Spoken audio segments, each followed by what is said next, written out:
who has targets in life, who has goal in life, అటువంటి వారితోటి కలుస్తారండి. So don't think I'm an accident.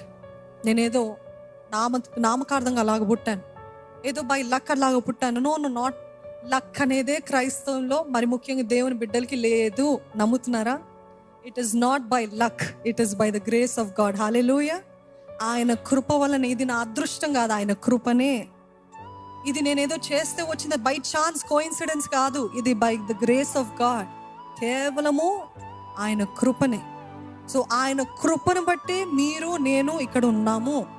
నమ్ముతున్నారా?